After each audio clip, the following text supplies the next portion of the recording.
rasa dalam pengawasan ini memang menimbulkan konotasi yang negatif dalam benak masyarakat. Ada warga yang marah-marah, ada warga yang sampai ngamuk-ngamuk karena tidak bisa menerima dikategorikan sebagai ODP.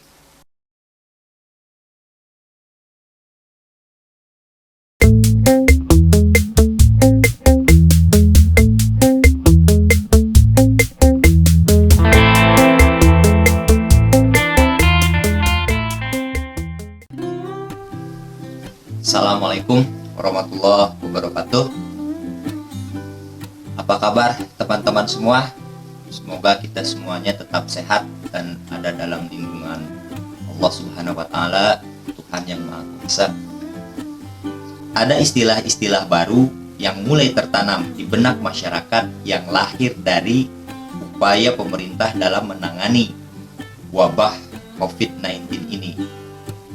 Hari-hari ini kita semua sering mendengar istilah ODP, orang dalam pengawasan, atau PDP, pasien dalam pengawasan, dan sebagainya. Itu adalah kategorisasi yang dilakukan terhadap individu warga negara yang dilakukan pemerintah untuk memudahkan mereka dalam mengantisipasi dan menanggulangi penyebaran serta penularan wabah COVID-19 ini. Persoalannya kemudian adalah cara sosialisasi dan penekatan yang kurang tepat, baik itu karena barrier dalam komunikasi ataupun karena tingkat pemahaman masyarakat itu sendiri, kerap mengundang kesalahpahaman serta respon yang negatif dari masyarakat, terutama mereka yang terkategori ODP.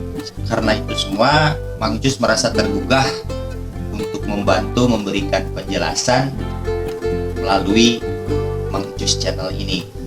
Mang Ucus bukan orang yang punya otoritas untuk menjelaskan. Mang Ucus juga bukan seorang ahli kesehatan. Mang Ucus hanya mencoba menyimak dan menyimpulkan dari apa yang sering disosialisasikan oleh pemerintah melalui siaran-siaran pers.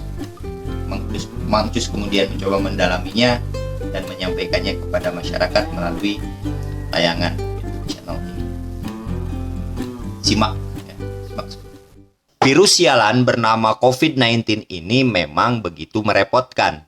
Pemerintah atau institusi terkait bukan saja disibukkan dengan perawatan dan pengobatan saudara-saudara kita yang sudah terinfeksi, tetapi juga bagaimana menjaga agar warga yang sehat tidak tertular dan terinfeksi.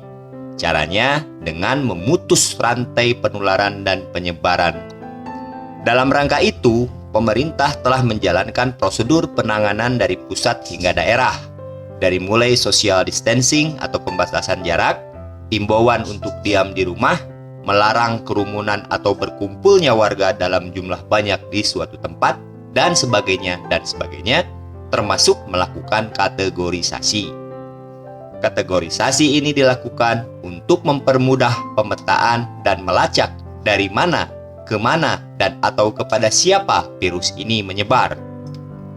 Dengan menyimak sosialisasi melalui siaran-siaran pers resmi yang digelar Pemkab Sumedang, Mang Ucus menyimpulkan ada 4 kategorisasi. Pertama adalah orang dalam pengawasan.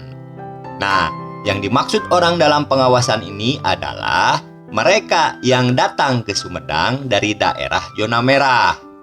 Kemudian, si ODP ini juga dibagi 2. Pertama, ODP tanpa gejala. Mereka ini datang dari zona merah tanpa menunjukkan gejala simptomatik seperti batuk, sakit tenggorokan, dan sebagainya. Orang-orang seperti ini masuk dalam kategori ODP tanpa gejala. Nah, selanjutnya ODP dengan gejala. ODP dengan gejala adalah mereka yang datang dari zona merah dan atau punya riwayat pernah bertemu, dekat, dan bersentuhan dengan pasien positif COVID-19 yang menunjukkan gejala sakit seperti batuk, sakit tenggorokan, demam, dan sejenisnya.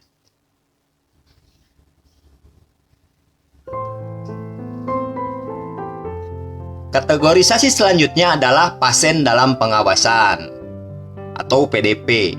PDP ini adalah ODP dengan gejala yang mengalami peningkatan gejala sakit sehingga harus mendapatkan perawatan dan pengobatan lebih lanjut. Mereka ini yang disebut dengan PDP. Tetapi yang paling penting adalah baik ODP tanpa gejala, ODP dengan gejala, maupun mereka yang sudah terkategori pasien dalam pengawasan atau PDP, semuanya belum tentu positif COVID-19. Ini yang harus dipahami. Sebab untuk bisa memutuskan apakah seseorang ini benar-benar terinfeksi atau positif COVID-19, itu harus melewati 2 macam tes. Itu minimal 2 macam tes itu. Pertama adalah rapid test. Jika dia negatif, maka ya udah non COVID. Kalau dia positif, maka dia harus mengikuti tes selanjutnya, yaitu swab test. Kalau dia negatif, dia akan terkategori sehat atau non suspek COVID-19. Kalau dia positif, maka dia baru dinyatakan sebagai suspek COVID-19. Kepada mereka ini dilakukan perawatan, peningkatan imun tubuh, pengobatan komplikasi dan sebagainya secara khusus di rumah sakit yang selama ini menjadi rujukan pasien COVID-19. Nah, rasa dalam pengawasan ini memang menimbulkan konotasi yang negatif dalam benak masyarakat. Orang dalam pengawasan seolah-olah dia akan merasa diawasi, menjadi sesuatu yang mungkin tidak nyaman bagi mereka yang terkategori ODP ini. Mang Ucus banyak mendengar di beberapa wilayah di Kabupaten Sumedang ini ada warga yang marah-marah, ada warga yang sampai ngamuk-ngamuk karena tidak bisa menerima dikategorikan sebagai ODP. Berarti di sini ada cara komunikasi yang kurang tepat dalam memahamkan persoalan ini kepada warga. Akhirnya pemerintah merumuskan istilah baru. Pemerintah Kabupaten Sumedang mengubah istilah ODP dengan ODR. Kalau asalnya orang dalam pengawasan menjadi orang dengan resiko, ODR. Nah, tapi kategorisasi yang lain sama, ODR dengan gejala atau ODR tanpa gejala. Istilah orang dengan resiko ini bisa lebih diterima dan konotasinya lebih positif gitu loh di benak masyarakat dibanding dengan konotasi orang dalam pengawasan, seolah-olah dia apa gitu kan diawasi. Hak privasi atau hak individu warga negara memang akan merasa terganggu, tidak nyaman dengan istilah dalam pengawasan. Memang ada perlakuan yang berbeda dari setiap kategorisasi. Mereka yang terkategori ODR tanpa gejala itu akan sama dengan warga biasa lainnya atau warga yang tidak terkategori, yaitu agar mengisolasi diri, diam di rumah selama 14 hari atau dalam waktu yang telah ditetapkan oleh pemerintah. Mereka yang terkategori ODR dengan gejala akan diisolasi selama 14 hari di ruang khusus yang ditunjuk oleh pemerintah dan akan diawasi dengan intensif. Kemudian PDP atau pasien dalam pengawasan, mereka ini akan diisolasi di ruangan khusus, dirawat dan diobati di RSUD Sumedang.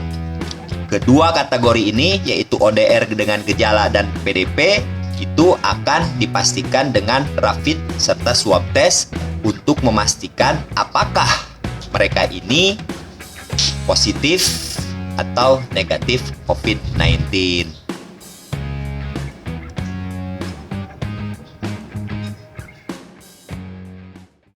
Teman-teman sekalian, inti dari semua upaya penanganan penyebaran COVID-19 ini adalah kesadaran, kesabaran, dan kesungguhan kita semuanya. Kita dituntut sadar diri untuk sama-sama menjaga diri, keluarga, dan lingkungan. Kita dituntut sabar karena memang tidak mudah menjalani situasi sulit ini.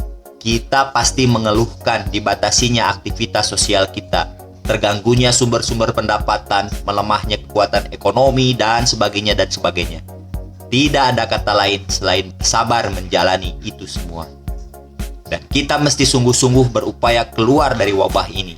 Caranya, lakukan apa yang mampu dan bisa dilakukan. Pemerintah hanya bisa menghimbau, menyarankan, dan sebagainya. Semua kembali kepada diri kita masing-masing.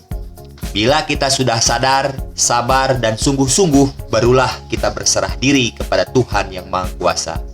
Kita yakin, bagi umat muslim, di dalam Al-Quran jelas tersurat, Innallaha la yughayyiru ma biqaumin hatta yughayyiru ma bi anfusihim. Sesungguhnya, Allah tidak akan merubah nasib suatu kaum apabila tidak ada kehendak dari kaum itu untuk mengubah dirinya sendiri. Kesimpulannya, mari kita hadapi ujian COVID ini dengan tidak panik, tetap rasional, tetap waspada, lakukan pola hidup bersih dan sehat, dan yakinlah bahwa insya Allah badai COVID-19 ini pasti berlalu. Demikian, Assalamualaikum warahmatullahi wabarakatuh.